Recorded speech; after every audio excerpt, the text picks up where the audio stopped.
নমস্কার, আজকে আবার একটা নতুন ব্লগ শ্যুট করছি। তবে সকাল থেকে বেশ আকাশটা গুমোট, রাত্রিতে বৃষ্টি হয়েছে, সকালে কিন্তু এখনও পরিষ্কার হয়নি। গরম গরম ওয়েদার আর মেঘ হয়ে পুরো গুমোট হয়ে আছে। দেখতেই তো পাচ্ছেন কি অবস্থা আকাশের। তারপর সারাদিনে নিজের টুকটাক কাজকর্ম শেষ করে বাড়ির এই মিড শেলফটাকে আজকে গুছিয়েছি। মা বললো একটু গুছিয়ে দে, ভীষণ নোংরা হয়ে গেছে, জিনিসপত্র এদিক সেদিক হয়ে গেছে, হাতের কাছের জিনিস পাওয়া যাচ্ছে না। দেখুন তো কেমন হয়েছে গুছানো। যেগুলো প্রয়োজনীয় জিনিস প্রত্যেক দিন ব্যবহার হয় ওগুলোকে সামনের দিকে রেখেছি। যেমন হলুদের ডাব্বাটা, চায়ের ডাব্বাটা, ডালের ডাব্বাটা, এগুলোকে সামনের দিকে রেখেছি। এগুলো হচ্ছে এক্সট্রা করে জিনিস, যেগুলো আলাদাভাবে রাখা থাকে ওইগুলো রাখা আছে আর কি। আর একটা জিনিস আপনারা লক্ষ্য করে দেখেছেন, আমাদের বাড়িতে কিন্তু বেশি এই গ্লুকন-ডি ডাব্বাটাই বেশি।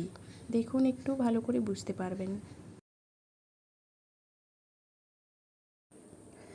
তারপর সকাল সকাল ঘুরতে গিয়ে দেখি বাগানে শশা হয়েছে, আবার একটা শশা হয়েছে, শশাটাকে তুলে নিলাম।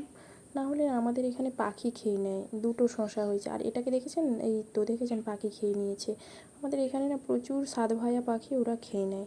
তারপর এসে দেখি ও মা, এই দুজন ঘুমিয়ে আছে, এমন জড়াজড়ি করে ঘুমিয়ে আছে, মনে হবে যেন কত বন্ধুত্ব। তারপরে দেখবেন যখন লড়াই লাগবে, বাবা কি চিৎকার, গোটা পাড়া জেগে যাবে এই চিৎকারে। আমার বাড়িতে তো সবাই আমাকে বকতেই থাকে, তুই রেখেছিস বলে এরকম হচ্ছে। আবার দেখুন ছোটোটা কেমন বড়টার তার গাটা চেটে দিচ্ছে। কত বন্ধুত্ব মনে হবে, বিশ্বাস করুন যে একদিন আপনাদেরকে এদের লড়াইটা দেখাবো। সে কী পরিমাণে চিৎকার করে ভাবতে পারবেন না। ধরো একটা মাছের কাঁটা পেয়েছে একজন, আর একজন পায়নি, ব্যাস শুরু হয়ে গেলো। বেশি এই ছোটোটা বেশি চিৎকার করে, জানেন তো।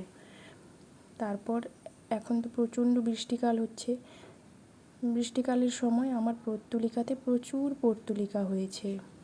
তবে বেশি বৃষ্টি হলে না পর্তুলিকা গাছগুলো দেখি একটু পচে পচে যায়। এই জন্য উঁচু জায়গায় লাগিয়েছি, জলগুলো নিচের দিকে গড়িয়ে যাচ্ছে, তো ওই জন্য দেখছি বেশ অনেক পর্তুলিকা গাছে পর্তুলিকা হয়েছে। দেখে মনটা বেশ ভালো হয়ে গেল। তারপর আমাদের তো এখন জন্মাষৌষ চলছে, মানে যেটাকে ছুতকা বলে আর কি। ওই জন্য ফুলগুলো তো দেওয়া হয়নি, ওই জন্য গাছে হয়ে আছে। আমি বললাম যাই একবার ভিডিও করি। আজকে আর লাল জবা গাছের ভিডিওটা আপনাদেরকে দিতে পারলাম না, ওদিকে ভীষণ কাদা হয়েছে, ওই জন্য যেতে পারিনি। ওই জন্য বললাম সাদা ফুলের উপর এই প্রজাপতিটা বসেছে, দেখে ভিডিও করে যাই। যদি ভালো লাগে একটা লাইক করবেন।